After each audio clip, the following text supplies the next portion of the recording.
Assalamualaikum warahmatullahi wabarakatuh. Selamat sore untuk teman-teman semua.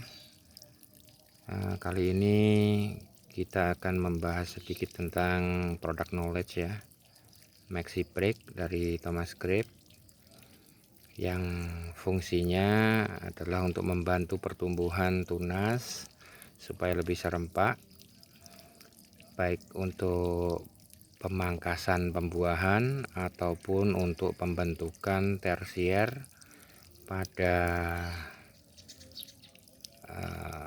pohon yang rencana akan dibentuk tersiernya melalui tunas bat. Jadi perbedaannya, jika kita membuat tersier dari tunas air, maka tersier akan ditumbuhkan bersamaan dengan tumbuhnya sekunder. Sedangkan tersier yang dibentuk melalui tunas bat adalah tersier yang ditumbuhkan setelah sekundernya terbentuk. Jadi tidak bersamaan dengan pertumbuhan sekunder. Nah, di sini keduanya sangat efektif jika kita menggunakan aplikasi Maxi Break ini. Jadi Maxi Break ini sesuai dengan tulisan yang tertera di dalam kemasan. Ya, ini kemasan lama ya. Sedangkan kemasan barunya dengan label yang sama. Ini sekarang kita buat menjadi saset untuk memudahkan pengiriman.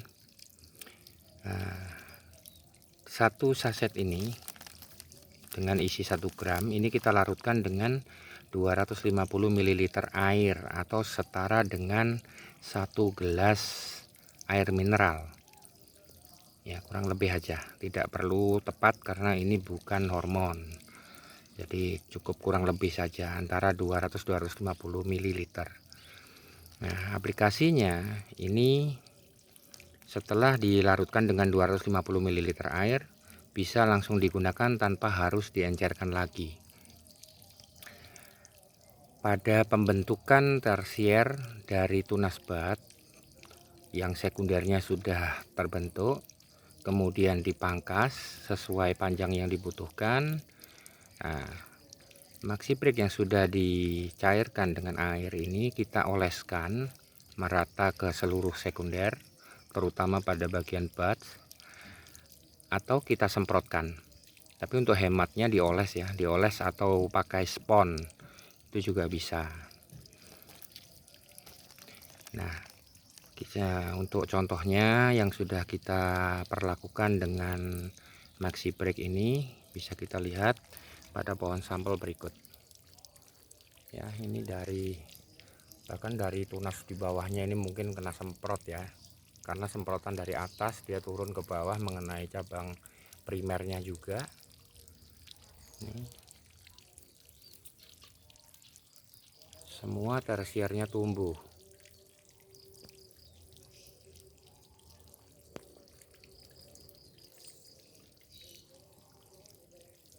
Nah, dari yang tumbuh sekian banyak, kita perlu melakukan seleksi.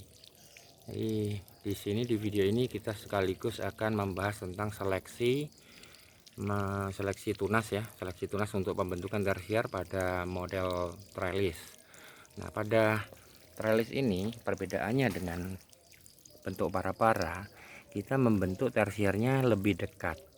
Mengapa demikian? Karena pola pembentukan tajuknya tersiernya menghadap ke atas.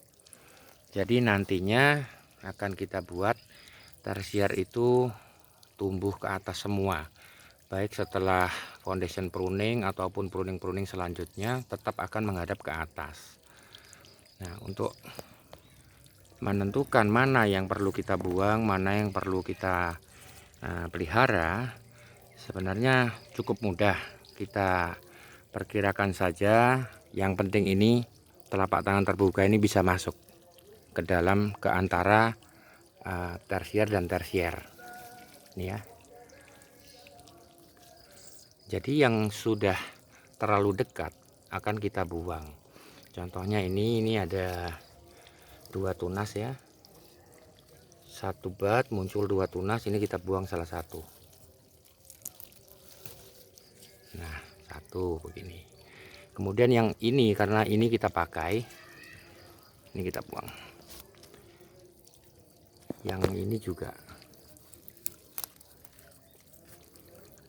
1, 2, kemudian ini juga kita buang di bawah. Yang ini muncul 2, kita lihat mana yang dipertahankan. Nah, untuk yang demikian ini hampir sama ya, terserah mau dipilih yang mana, kita buang salah satu.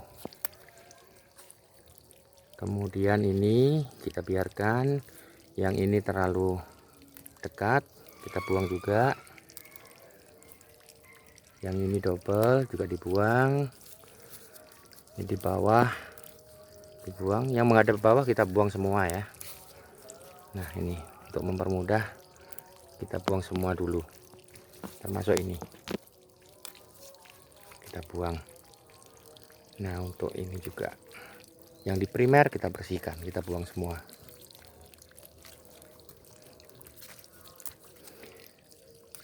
Ini kita sisakan satu. Nah, mengapa kita sisakan? Karena biasanya pada pola tekuk seperti ini, biasanya di sini jika tidak kita sisakan akan menjadi gap ya, tidak ada tunas sama sekali. Sedangkan dalam mengebunkan anggur kita membutuhkan efisiensi ya, efisiensi lahan. Artinya dengan lahan yang seadanya ini kita akan memproduksi anggur sebanyak-banyaknya. Ini ada 3 tunas, kita buang, sisakan 1. Ini juga.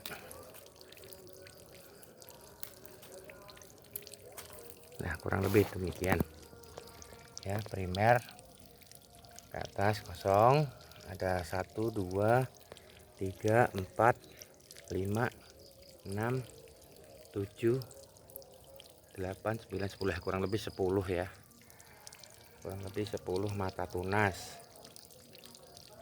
Oh ya, sekaligus menanggapi pertanyaan teman-teman mengenai tajuk ya, kebanyakan dari kita masih bingung apa itu yang disebut dengan primer, sekunder, tersier. Sebetulnya penamaan-penamaan tersebut hanyalah sebuah istilah untuk memudahkan pada saat kita menjelaskan tentang pohon anggur. Sebenarnya pohon anggur sendiri ini dimanapun kita pangkas, selama memenuhi kriteria dia akan tetap berbuah. Nah, untuk mempermudah sebenarnya bisa dikatakan begini, primer adalah cabang yang tumbuh dari permukaan tanah hingga sekunder ya. Yang mendatar ini sekunder, yang berdiri ini adalah primer. Kemudian sekunder itu adalah yang ditumbuhi oleh tersier. Ini yang ditumbuhi tersier, ini berarti ini sekunder. Yang ini tersier. Sedangkan nanti setelah tersier ini dilakukan pemangkasan, ini kita sebut spur. Yang tumbuh dari spur adalah tersier.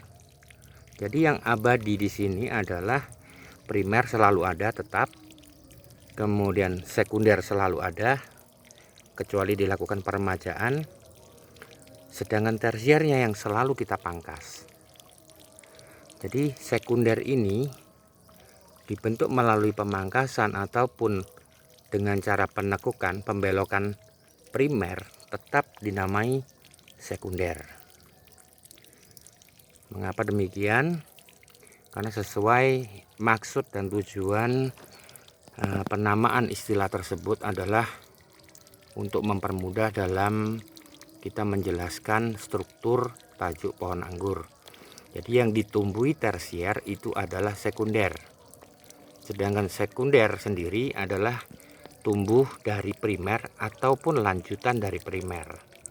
Dan primer adalah batang yang tumbuh dari atas tanah hingga posisi sekunder.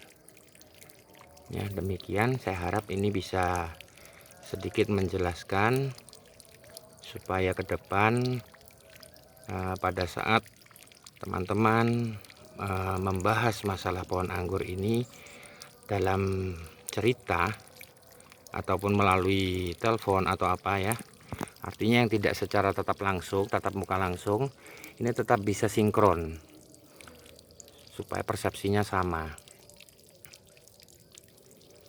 Nah demikian.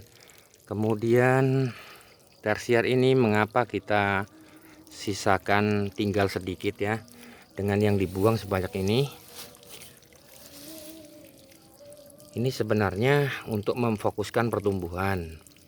Jadi selain untuk menjaga supaya sirkulasi udara tetap lancar, pohon pun tidak terlalu bersusah payah untuk menumbuhkan tersier-tersier yang bagus nantinya.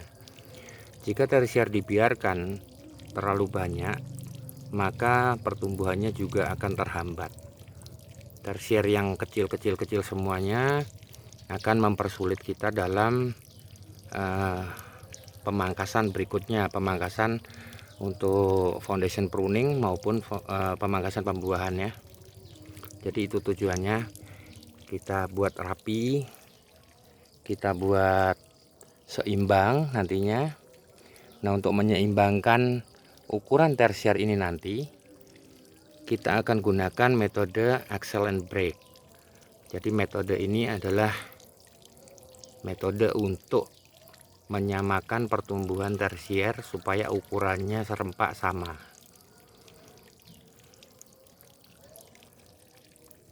Ya kurang lebih demikian yang bisa saya sampaikan. Jika teman-teman ada pertanyaan, silahkan ditanyakan melalui komen di bawah ini. Oke, sekian dari saya. Terima kasih. Wassalamualaikum warahmatullahi wabarakatuh.